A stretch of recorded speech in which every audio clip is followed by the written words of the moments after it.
was a hoot. Well, I sure hope this episode turns out okay.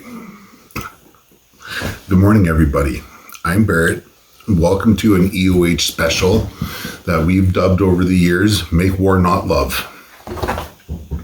They are our Remembrance Day episode, and all of our entries today are war related.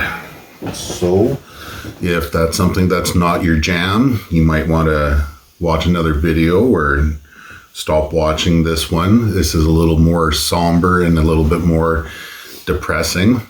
I take these episodes quite seriously, having had two grandfathers serve in World War II. So here we go.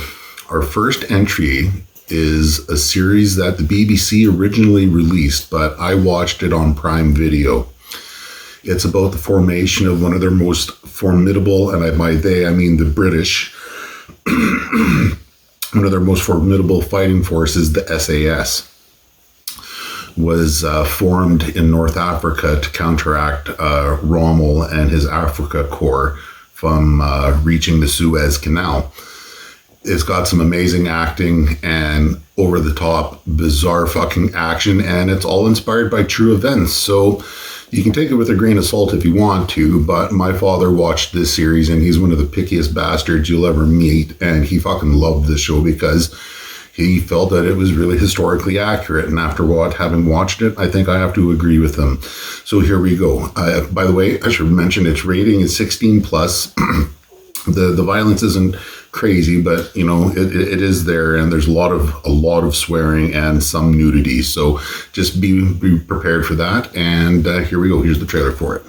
I am bringing together men of a particular caliber who decided to form a parachute regiment.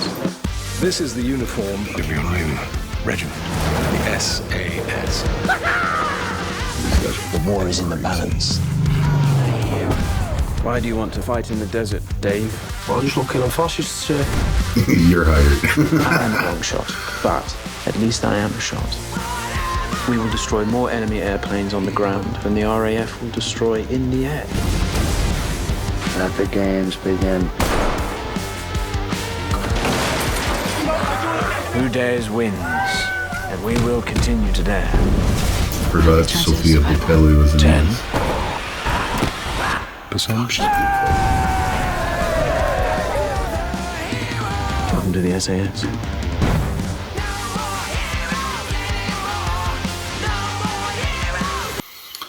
Though the background of the entire series is one of the most serious events in the history of our species, they still had a really lighthearted aspect to it that I found really endearing. Like, you really get to cheer for these guys and hope that their missions all go off according to plan, which of course they fucking rarely ever do.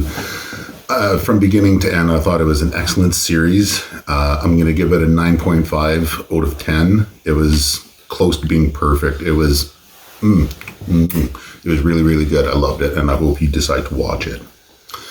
Now, our second entry was just released on Netflix last year in 2022. It's rated R, and its running time is just shy of 2.5 hours. It's based on a book I remember reading quite some time ago. It was very depressing and very sad, called All Quiet on the Western Front. Now, they also made a black and white movie back in like the 20s or 30s or something like that I saw a little bit of. But here is the trailer for the Netflix series All Quiet on the Western Front.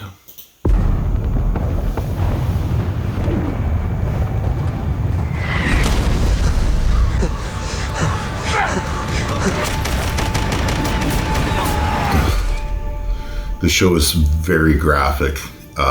If you don't have a stomach for insanely graphic, gory, bloody violence, you may not want to watch this show. I watched it all in the original German.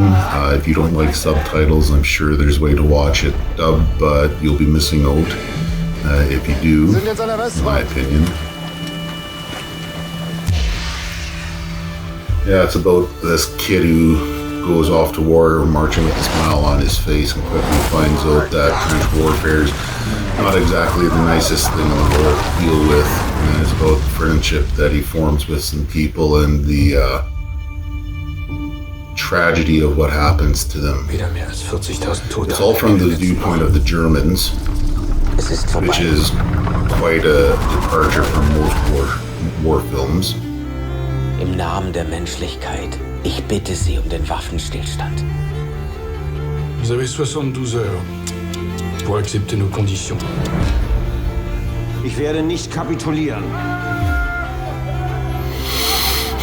Fucking brutal, man. Meine Mutter wollte nicht, dass ich in den Krieg ziehe. Ich wollte ihnen zeigen, dass ich das kann. Ach, Paul. Ja, wenn wir nach Hause kommen.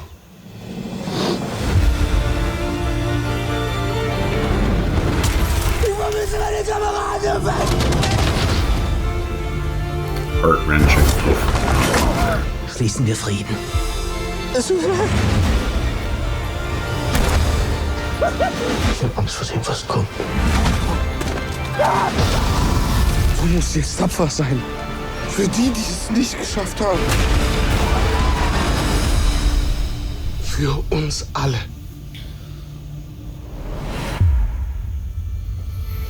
Yeah, it's a pretty rough 2.5 hours if you sit down to watch this one. But if you want a show that's going to show you the horrors of World War I and do it really, really well, it's this.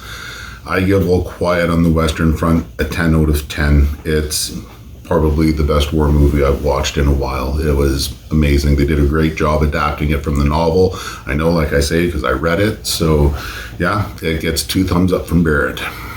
Now, our third and final entry for today, you can also find on Netflix. It's not 2.5 hours long. It's substantially shorter. It's only 36 minutes long. It's a partially animated documentary that Netflix put out about this camp that was in the United States during World War II. It was just released a couple years ago in 2021 and it does have a rating of PG-13. I think there's a little bit of swearing.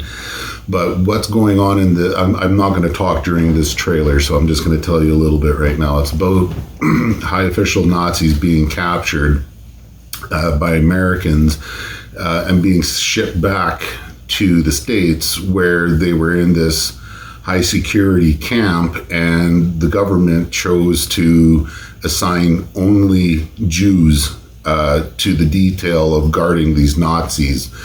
I can only imagine what that must have been like for those guys. They do touch on that quite a bit. For only being 36 minutes long, it really fucking imparts a lot of knowledge. It was a really cool show. I give it a 10 out of 10. And here we go with the trailer.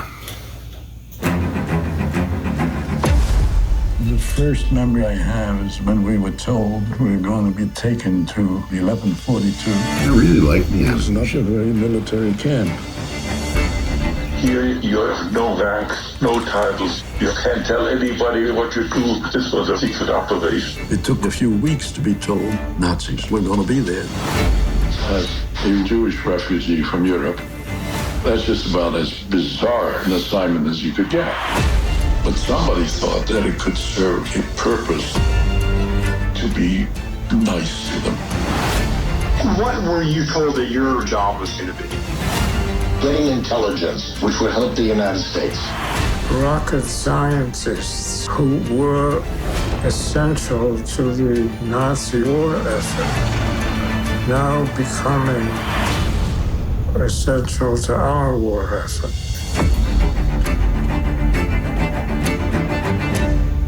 Yeah, I'm glad I stumbled on this series.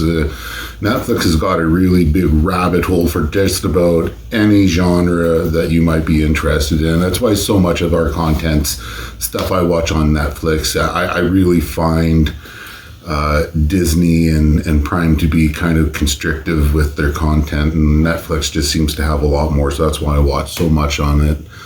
But there you have it. That is Make War Not Love Volume 3.